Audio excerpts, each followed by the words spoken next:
Hey, what is going on, everyone? It's me, Mr. Mario, and I'm preparing a different hat this time around because it has been great for the cold weather. It is a little bit cold outside, and it was a little bit cold when this game we're going to be talking about today ended up releasing. The game I'm talking about is, of course, Deadly Premonition on the Xbox 360. Now, if you've never ever heard of this game and you didn't know it came out on the 360, you're forgiven because not that many people did. You see, when this game was announced and when it was coming out and everything, it was an ugly looking game, it looked real clunky, it did not look the best, and it was a budget title. It released in February of 2010, brand new, physically, as you can see right here, for $20. I'll put it to you like this, alright? I was maybe one of the 2 people in my entire town who was excited, non-ironically, about this game releasing. You see, what ended up happening was I was hanging out with one of my best friends, Sean, who you might have seen on the channel if you have seen other videos on here, and at one point we had finished up doing whatever we were doing, and we decided to go to GameStop because I had some money in my pocket, and I said this weird game I know about is coming out. So I went to GameStop, went to the back of the 360 section, found the Deadly Premonition copy here that I am holding in the D section, and took it up to the counter. And when I took it up to the counter, the sales associate there looked at it and said, I haven't even heard of this game. And this is the only copy they had on hand as well, too.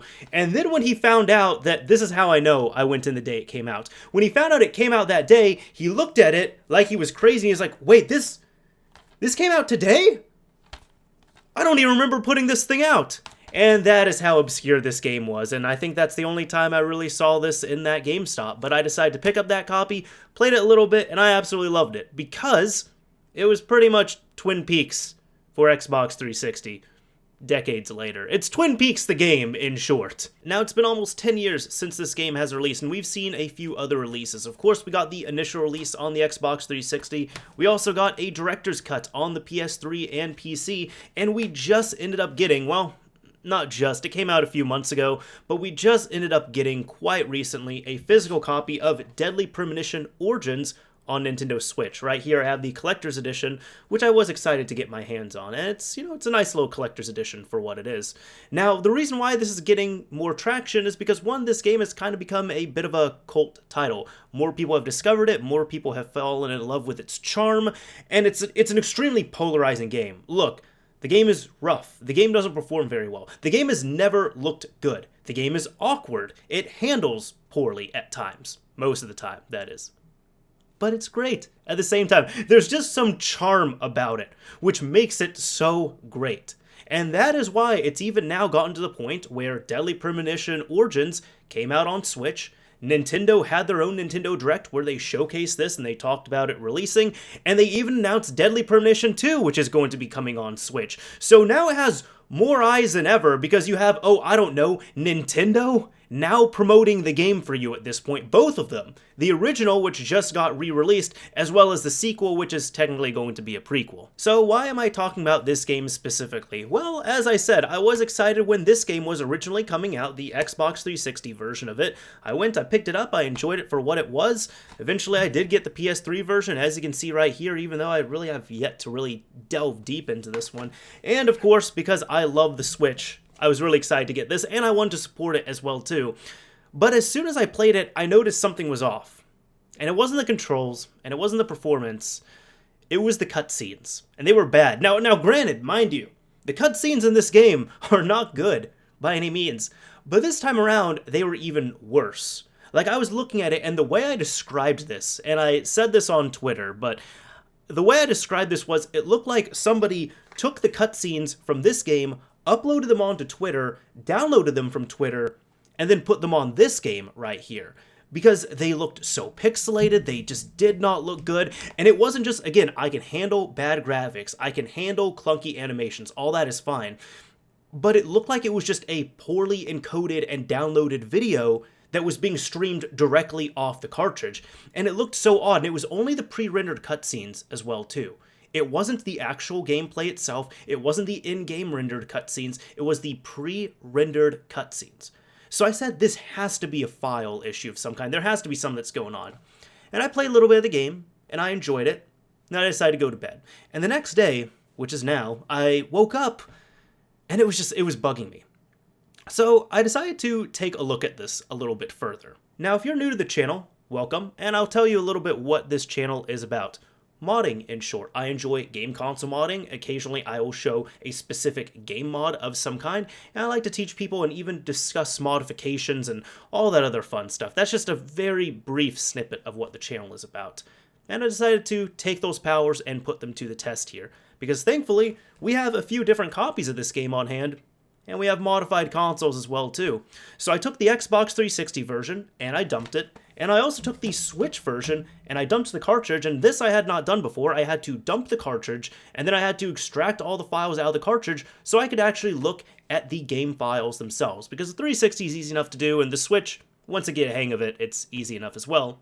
But what's the point in having modified consoles if you're not really going to utilize them for weird things like this? Oh yeah, the PS3 version I dumped as well too, but I'm going to get to that a little bit later. I'm going to mostly exclude it from this video, but I will touch up on it a little bit, and I have my reasons. Alright, so as you can see up here, I have my Switch copy of the game, which has been dumped. I have the XCI file, and then I took the main NCA, which is, essentially the container for the game itself, and I dumped it out right here inside of its folders. And then for the 360, I just used a hard modded system and dumped the folders and files as is. Let's go ahead and get a base of what these are supposed to be. So again, this is the original release, and this is going to be the latest release, the Origins release of Deadly Premonition. Looking at these right here, you can see the original 360 release is just under 5.5 gigabytes in size, and the Switch game itself is just under 6.5 gigabytes in size, so it's roughly about a gigabyte larger than the original release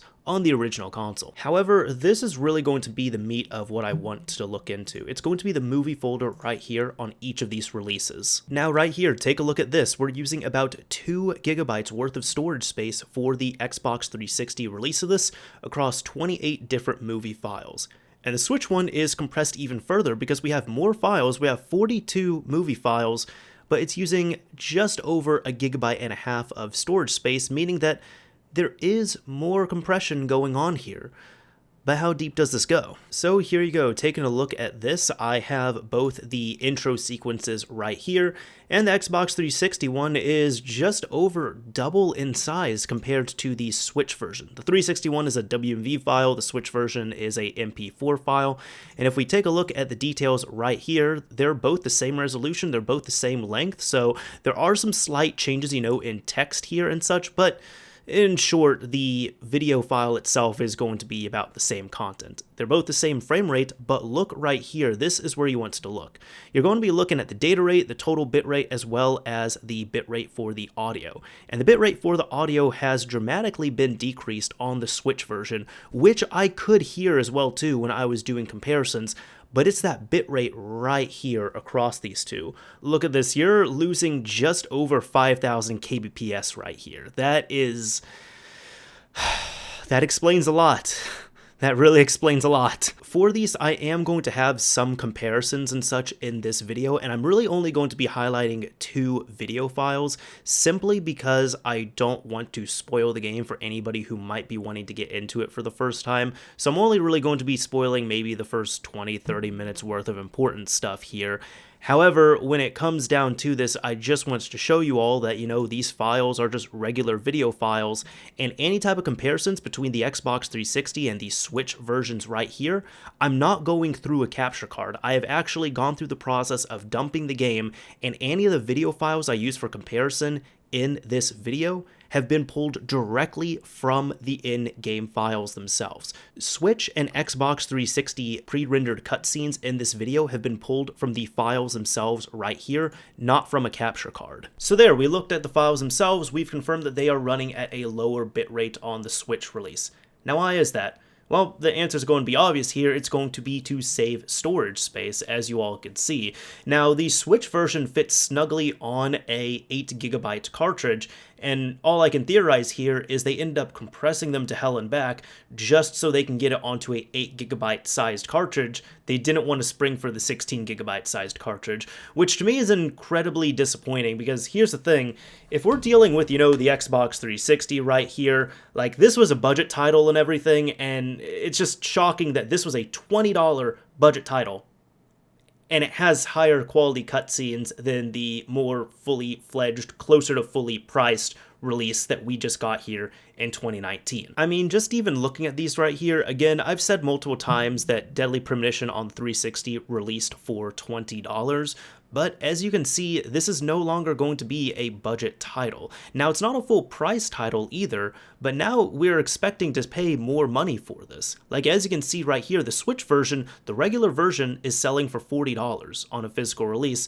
and the collector's edition, which is what I got, ended up selling for $50. So I don't really see why they need to cheap out on cartridge costs right here. Oh, and if you go with the digital release of it directly from Nintendo, it's only $30. So you're saving even more money if you get a digital only version of it. Now, some people might also use the inflation justification for this and say, oh, inflation, this is why it has to happen. Well, I thought that as well too, so I decided to actually run this through a calculator. So let's see, if I'm in 2010 and it's now 2019 and I paid $20 for this game right here, it's going to cost how much?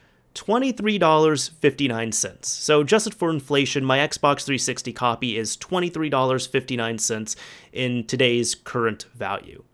That's still a good amount less than $30. Now, I think the most frustrating thing to me about this is that we are expected to pay more money for this game, anywhere from $30 to $50, depending on which version you get, assuming you're going to be getting it new. And in some ways, it's going to be inferior to the Xbox 360 version here, the original one that released 10 years ago. And this is no longer a budget title. Yes, it's not a fully priced title, but I would say a budget title would be, $20 or so. I'd say that's fair. But for this is about what I would expect to pay for a kitschy, not even remake, a port of a older game that would have, extra bonus material thrown in and all that other fun stuff. And the issue with these being downsampled as well, too, is that from what I see, yeah, it was to save storage space, but because we're also spending more money on this as well, I don't think that was really needed. I think they just wanted to cheap out and go with a 8GB cartridge as opposed to a 16GB cartridge, when the 16GB would have been just fine, I think would have suited this. And, for the money that people are going to be paying for this game, they should have gotten that. Because I already know this is not going to get patched. They're not going to issue a patch that's going to be, 2, 3, 4 gigabytes large just to replace the video files. I can assure you that's not going to happen. Performance issues, graphical issues of some kind, anything within the game world itself and rendered in the game engine, that can get patched up, but these cutscenes, no, they're going to stay low quality on Switch, unfortunately. Now, how low quality are we talking here? Well, I'm going to show you all some comparisons. First of all, the Xbox 360 release of this, I'm just going to say, kind of blanket statement here, don't expect this game to look pretty on any platform. It does not look good. It never looked good, and I'm totally fine with that. But it's, again, we're really going to be looking at the compression and the artifacts and everything here. In regards to the visuals, the Xbox 360 version, this was the standard version that came out. It looks to be, I would say, pretty washed out. And I'm not sure if that was just a design choice or if that's what was going on. And I'm led to believe that that kind of tone was shifted later on, because I want to talk about the PS3 version a little bit. The PS3 version I really haven't brought up until now, because even though I have dumped the game, the video files on here are .pam files, so they really don't import cleanly into the video editing software suite I use, and I really want to keep processing of the in-game video files to an absolute minimum if I can. I really don't want to do conversions or anything else, so I just decided to not touch the PS3 version in that regards. But I did capture some footage, and I didn't want to do direct comparisons of that either, because I'm going to be comparing raw video files with a captured source, which is completely unfair. But I just want to show you all this just so you get an idea. You saw the 360 release of it. The PS3 version, I see that the tint and kind of the color saturation and such did change and has a little bit of a darker tone to it, kind of the green that we're going to see on the Switch. But I noticed that it seems to suit it really well, and some of the scenes in there with this slight color change do look much nicer and I think fit the atmosphere much more. This is my opinion completely, but you also have to remember that this is the PS3 director's cut as well too, so there was a lot more creative control on that. In regards to the Switch version, however, this one I am going to compare more to the 360 release, because you see that it's no longer as washed out, but it kind of has that tint that the PS3 release had, but it doesn't look that good. And I think that's from changing the color saturation, changing those settings, but also at the same time, the compression certainly does not help. I guess I can summarize it best like this. I was playing through the introduction here with my girlfriend, and she looked at those models in this scene and said, they all look like Shrek. 2019 Deadly Premonition Origins is just Deadly Premonition Shrek at this point, really. Now, alright, we have pixelation in regards to these pre-rendered cutscenes. We have, not the best color change on here. But what else is going on? What else might ruin this? Well, you might also be surprised, or maybe not surprised, to see that this change, unfortunately, also crushes much of the detail in these cutscenes. I'm going to show you all this comparison between the two, but on the Xbox 360 release, you can see it looks washed out. Sure, it might not look the best, but you can still see, look at the truck, for example. And you could see a moderate amount of detail for the truck.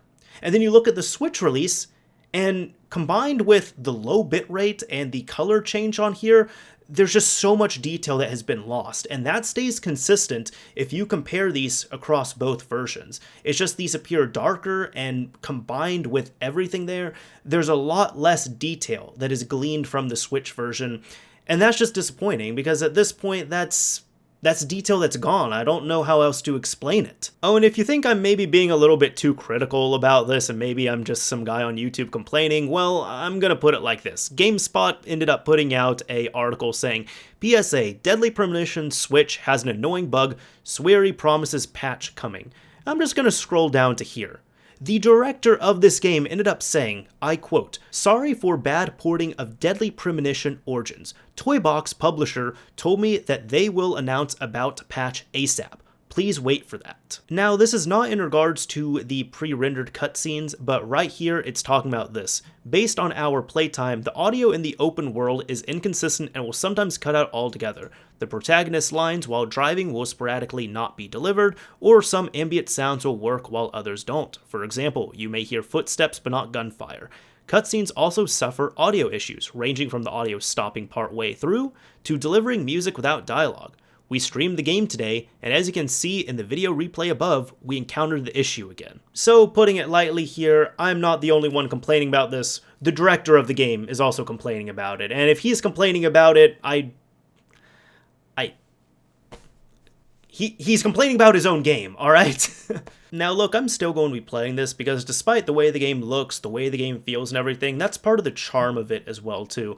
But I guess that's just also why I'm so disappointed and why I'm making a video talking about this one particular issue. Yes, I could talk about, any of the glitches that were there. I could talk about any of the other issues that were going on with this game. But it's just frustrating when there's something like this which shouldn't be an issue. It's just video compression in 2019, and the original video files from 2010 looked fine, but the 2019 release didn't, for seemingly no reason, aside from just wanting to save storage costs. That's about it. They just wanted to make some more money off of this, which is disappointing. Alright, this is not a popular game by any means, alright? Yes, it has gotten more traction in years, but this is still a cult classic of a game, I guess you can say. It has a cult status, it's never going to sell gangbusters. So I feel like the audience that you are gearing this towards, you really should take care of that for them, as opposed to putting out something and saying, we'll patch it later, or we're not going to patch it at all. Especially, again, I'm just going to stress something as simple as a video file. Oh, and one last thing in regards to the video files as well, too. I might have touched up on this a little bit before, but the audio has also taken a hit, unfortunately. I'll let you all hear the difference here between the 360 and the Switch versions. And maybe this won't be as noticeable for most people if they're going to be playing in portable mode, but it's there. Previously during the investigation. These puppies are making me go to another town in the boondocks again. I didn't think you'd keep me waiting in the rain for so long. Welcome to Greenville. I'm the sheriff, George Woodman. Call me George. There's definitely something in this town. Do you feel it, Zach? My coffee warned me about it. Previously during the investigation. These puppies are making me go to another town in the boondocks again. I didn't think you'd keep me waiting in the rain for so long. Welcome to Greenville. I'm the sheriff, George Woodman. Call me George. There's definitely something in this town. Do you feel it, Zach? My coffee warned me about it. Now, I've given you all the comparisons. That's kind of my PSA to you all, just showing that if you are playing this and you think that the cutscenes do look bad, it is not your imagination. It is there, and it's just a simple issue of the publishers not wanting to pay for that extra storage space from what I'm seeing on here, because again, this really shouldn't be an issue. My final thoughts on this overall: this should not have happened. This is not going to get patched at all. Does it ruin the game? It really doesn't, but this is just something that you should be on the lookout for. And again, it's disappointing because we've never had this much attention on the game. Nintendo, of all people, ended up showcasing this game as well as its upcoming sequel, so I would think that there would be a little bit more care to this. But when you even have the director of this game saying that the port is bad and apologizing for it, I don't know what else you can do. Either way, let me know if you've played Deadly Premonition, if you plan to play it, if you plan to pick it up on the Switch, and I guess what your thoughts on it are overall. It's kind of just a bit of a random video I wanted to talk about with this. But yeah, this is Mr. Mario signing off. Thank you all for watching, everyone. If you enjoyed this video, a like would absolutely be appreciated, and if you didn't like it, a dislike's fine as well too.